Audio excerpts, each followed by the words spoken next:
সুজাতা, বিষ্ণুপুর কেন্দ্র, গতবারের নির্বাচনে আপনি অনেক খেটেছিলেন, এবারে আপনি কতটা কনফিডেন্ট? কেন কেন আপনি কিসের ভিত্তিতে দাবি করছেন যে বিষ্ণুপুর, যেখানে 2019 এবং 2021-এর নিরিখেও তৃণমূল অনেকটা পিছিয়ে আছে, কি করে ভাবছেন যে ওই কেন্দ্র আপনি রিকভার করতে পারবেন?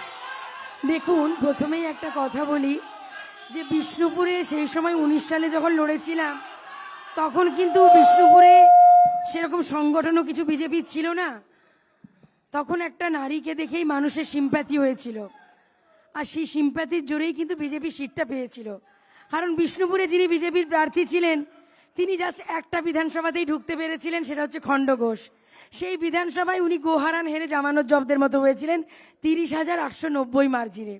আর ওনার পচা অপদার্থ মুখটা এই 6টি বিধানসভা, বরজোড়া, ওঁদা, সোনামুখী, কতুলপুর, ইন্দাস এবং বিষ্ণুপুর, সেই 6টি বিধানসভায় ওনার কিন্তু ওই অপদার্থ পচা মুখটি দেখতে পাইনি। সেখানে কিন্তু ঘরের মেয়ে সুজাতার সাদাশিদে নেক্সট গার্লস ডোর ইমেজটাই কিন্তু কাজে লেগেছিল। আর এবারে নারী শক্তি জিতবে, এবারে লক্ষ্মী ভান্ডার, যারা বিজেপির মহিলারা ভরে ভরে বসে বসে কথা বলছে না বাতেল্লা, তারাই মাসের 1 তারিখে যে লক্ষ্মীর ভান্ডারটা হাত পেতে নেয়, তারাই ভোট দেবে। ধন্যবাদ, ধন্যবাদ। এবারে বিজেপি হারছে, আপনি নিশ্চিত লিখে রাখুন। ধন্যবাদ দিবাকর বাবু। লক্ষ্মীর ভান্ডার, আগে বলেনি, সুজাতা দেবী বললেন যে 2019-এ সৌমিত্র খাঁর পচা মুখ দেখে মানুষ ভোট দেয়নি খণ্ডঘোষে, ওনার মুখ দেখে ভোট দিয়েছে এই 6টা বিধানসভা। তাহলে আমি সুজাতা দেবীকে বলবো, আরামবাগে কেন গোহারা হেরে এলেন? মুখটা কেন কাজে লাগেনি? তুই বলতে দিন। আর একটা যেটা বললেন 1 তারিখে লক্ষ্মীর ভান্ডার, 1 তারিখে লক্ষ্মীর ভান্ডার বিজেপির মহিলারা নেয়, এটা সরকারি প্রকল্প। এখানে এসেছে ন্যাশনাল হাইওয়ে দিয়ে, ওটা বিজেপি সরকারের গড়া। আপনি যে রেলটাই করে কলকাতা যান, ওটা কেন্দ্রীয় সরকারের। এগুলো সরকারি প্রকল্প। কেন লক্ষ্মীর ভান্ডার নিয়ে নিজেদের সম্পত্তি ভাবছেন? আবাস যোজনায় সবার আগে নামটা বেরিয়েছিল। সরকারি প্রকল্প, জনগণের ট্যাক্সের টাকা আপনি বাড়ি থেকে বেরোতে পারবেন না। আপনি বাড়ি থেকে বেরোতে পারবেন না। আমি আসছি। যদি বিজেপি এই ভাষায় বলে আপনি বাড়ি থেকে বেরোতে পারবেন না দিদি। আরেকটা কথা বলি, ওই গুই দাদা আমাকে বলেছিলেন, আরে ভাই আসছি। শুনুন, আমি গুই দাদার কথা বলি, উনি বলছেন মেধাবী বলতে, দাদা আমরা কাদের বুঝি? মেধাবীদের স্বার্থে ভোট দিতে হবে অরূপ চক্রবর্তীকে, আর মেধাবীরা পড়ে থাকবে ধর্মতলায়, ধর্ণা দেবে, অনশন দেবে। কোন মেধাবীর কথা বলছেন আমরা বুঝতে পারছি না দাদা। তার সঙ্গে সঙ্গে অলোকদা একটা কথা বলেছেন, 100 দিনের কাজের টাকা আটকে রাখা। দাদা আপনাদের মুখ্যমন্ত্রী অব্দি বলেছেন এই 100 দিনের কাজ মমতা বন্দ্যোপাধ্যায়ের, এই আবাস যোজনা মমতা বন্দ্যোপাধ্যায়ের। তাহলে দিল্লি আটকালো কি করে? সৌমিত্র খাঁ আটকালো কি করে? এই প্রশ্নের উত্তর দিন। ধন্যবাদ। তীর্থঙ্কর যে প্রশ্নটা তুললেন দিবাকর বাবু, প্রশ্নটা কিন্তু ইয়ং জেনারেশনের প্রশ্ন।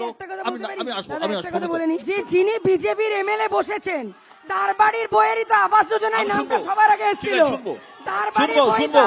আবার বলছি, সরকারি প্রকল্প Awas Yojana. Sujata please, Pratima Gharami reject করেছে। প্রতিমা ঘরামি রিজেক্ট করেছে। এক মিনিট। তীর্থঙ্কর, আমার প্রশ্ন যেটা দিবাকর দা বললেন, প্রধান অভিযোগ চাকরি এবং দুর্নীতি, এইটাকে কিভাবে আপনারা কাউন্টার করছেন? দেখুন, একটা ব্যাপার কি দাঁড়িয়ে গেছে, আমরা মমতা বন্দ্যোপাধ্যায়ের উন্নয়ন নিয়ে কথা বলছি, আমরা বলছি কন্যাশ্রী, ওরা বলছে পাকিস্তান। আমরা বলছি রূপশ্রী, ওরা বলছে পাকিস্তান।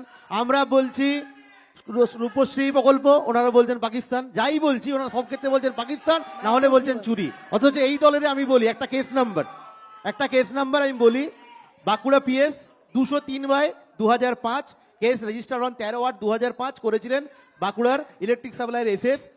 কেসের ধারা ছিল 135(1)(b) এবং C। কেসে যাদের অ্যাকিউজ তাদের নাম ছিল সুভাষ সরকার এবং তার ভাই দীপক সরকার। সুভাষ সরকার এই কেসের জামিন নেন 1/9/2005 এবং তার ভাই দীপক সরকার অ্যারেস্টেড হন 13/8/2005। 2 লক্ষ টাকা জরিমানা দিয়ে সেই মানুষটা জরিমানা দিয়ে ছাড়া পেয়েছেন। ওদেরকে আমরা বলছি চুরি। আমি আরো বলি, এই সুভাষ সরকারকেই বিজেপির একটা বড় অংশ কটা দিন আগে চাবি তালা দিয়ে রেখে দিয়েছিল। বিজেপির লোকেরাই তালা দিয়েছিল। কি অভিযোগ? তাদের ড্রাইভার, তাদের আত্মসহায়ক দিয়ে সুভাষ সরকার চাকরি বিক্রি ধন্যবাদ, করেছে। তীর্থঙ্কর। তাদের এমএলএ কাউন্টার- এর মেয়ে, দাদা আমি বলিনি, বাঁকুড়া বিধানসভার বিধায়ক নীলাদ্রি শেখর দানা, তার মেয়ে কল্যাণী এমসে চাকরি পেয়েছে, যার নিয়ে সিআইডি তদন্ত চলছে। কি এদের বলবেন? মুখে আমি- চুরির আমি কথা কি চাকরি, করে আসে? চুরি, এরা এসবের চুরির গল্প, কথা কি করে দিবাকর, আসে? গল্প এরা চুরি, বড় বড় মানুষ চোর, শুনতে এদের চায় না। নিয়ে দলের একজন, লোক- একজন, দলের লোক একজন, তালা দিয়ে দেয়। একজন, একজন শিক্ষা শিক্ষামন্ত্রী ধন্যবাদ, দিয়ে ধন্যবাদ, বিজেপির ধন্যবাদ, দলের লোক তীর্থঙ্কর, please। তালা দিয়ে দিচ্ছে। ধন্যবাদ, এরা কোন তীর্থঙ্কর, অবস্থায় মমতা একজন, বন্দ্যোপাধ্যায়ের দলকে তৃণমূলের কাছে